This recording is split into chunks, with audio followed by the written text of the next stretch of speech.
এক নম্বর প্রশ্নে বলা হচ্ছে রেখার কয়টি প্রান্তবিন্দু আছে? দুটি, একটি, কোনো প্রান্তবিন্দু নেই, উপরের কোনোটি নয়। আসলে আমরা জানি বিন্দুর চলার পথকেই রেখা বলে। তো এখান থেকে যদি আমরা একটা বিন্দু ধরি, এই যে তার চলার পথ, এটাই হচ্ছে রেখা, এটাই হচ্ছে রেখা। তথা রেখার কোনো প্রান্তবিন্দু নেই। এটা অপশন আছে কত দেখেন, রেখার কোনো প্রান্তবিন্দু নেই। গ নম্বর অপশনে আছে কোনো প্রান্তবিন্দু নেই। এটা হবে সঠিক উত্তর।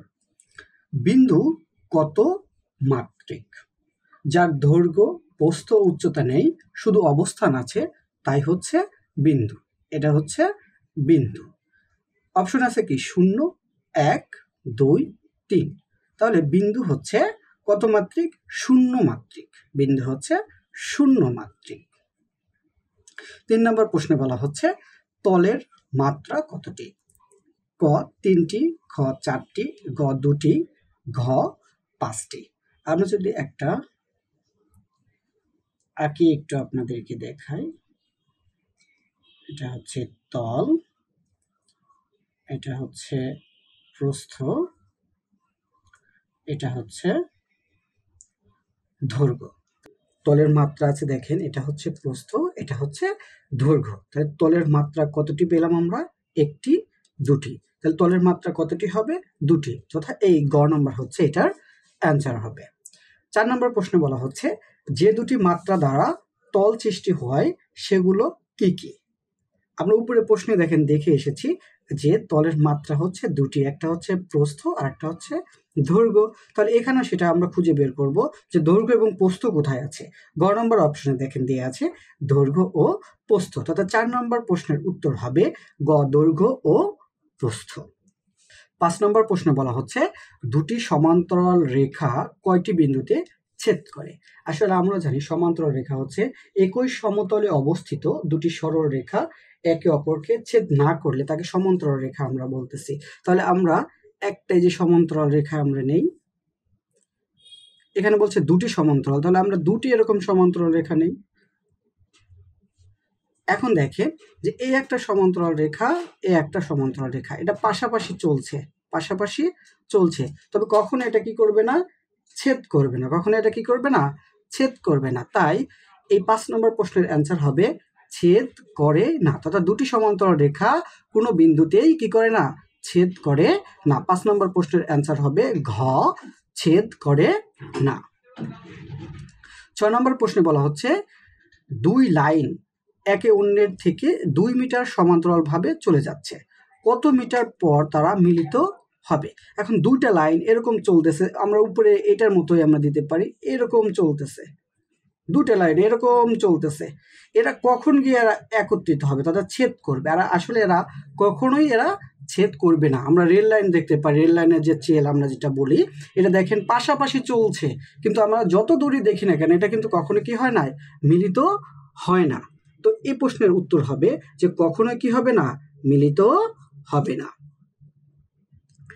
7 নম্বর প্রশ্নে বলা হচ্ছে দুটি সরল রেখা পরস্পর ছেদ করলে কয়টি কোণ তৈরি হয়? সরলরেখা, দুটি সরলরেখা পরস্পর ছেদ করছে, এই একটা মনে করেন সরলরেখা দিলাম, এই একটা সরলরেখা দিলাম, তাহলে কি পরস্পরকে কি করছে? ছেদ করছে। ছেদ করে কয়টি কোণ তৈরি করবে? এখানে দেখেন এই একটা কোণ তৈরি করছে, এই একটা কোণ তৈরি করছে, এই একটা কোণ তৈরি করছে। মোট কয়টি কোণ হলো? 1, 2, 3, 4, 4টি কোণ তৈরি করেছে। তথা 7 নম্বর প্রশ্নের উত্তর হবে 4টি কোণ তৈরি করেছে।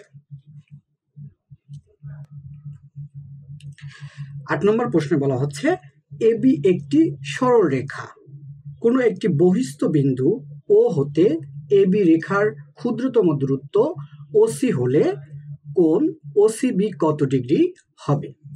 তো আমরা একটি সরলরেখা নেই, ধরলাম এটা একটা সরলরেখা, এটা একটা সরলরেখা, বলছে যে কোনো একটি বহিস্থ বিন্দু, ধরলাম বহিস্থ বিন্দু এটা ও, এখান থেকে এবি, এই এ আর বি, এবির উপর কি করছে দেখেন, এই যে এবি, এবি থেকে আমরা কি করছে, এটা হচ্ছে ও, ও থেকে এটা কি করছে ও সি পর্যন্ত, এর দূরত্ব কত? ও সি। তাহলে এটা ও, এটা হচ্ছে সি।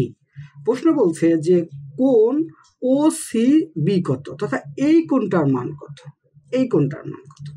আমরা জানি যে এক সরল কোণ সমান সমান হচ্ছে 180 ডিগ্রি, তথা এক সরল কোণ কতটুকু হবে, এখান থেকে শুরু করে এতটুকু হবে হচ্ছে এক সরল কোণ।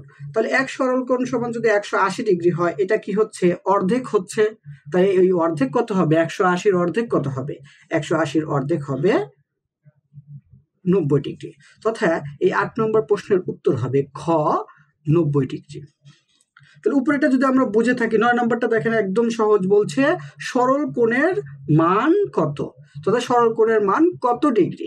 একটু আমরা আগে এটা দেখে এসেছি যে সম্পূর্ণটা কত হয়েছে 180, এটা হচ্ছে এক সরল কোণ। তাহলে এক সরল কোণ সমান সমান হচ্ছে 180 ডিগ্রি। 9 নম্বরের উত্তর হচ্ছে খ 180 ডিগ্রি। 10 নম্বর প্রশ্ন দেখেন একটা চিত্র দেয়া আছে এবং চিত্র দিয়ে বলেছে যে এন, এই যে এন, এটা কত ডিগ্রি হবে। তো আমরা আগেই জেনেছি যে এক সরল কোণ সমান সমান, তাহলে এই সম্পূর্ণটা অংশ কত হবে 180 ডিগ্রি। কত ডিগ্রি হবে 180 ডিগ্রি হবে। তাহলে আমরা আগে দেখব যে এটুকু কত ডিগ্রি হয়, এটুকু আমাদের কত ডিগ্রি হয়।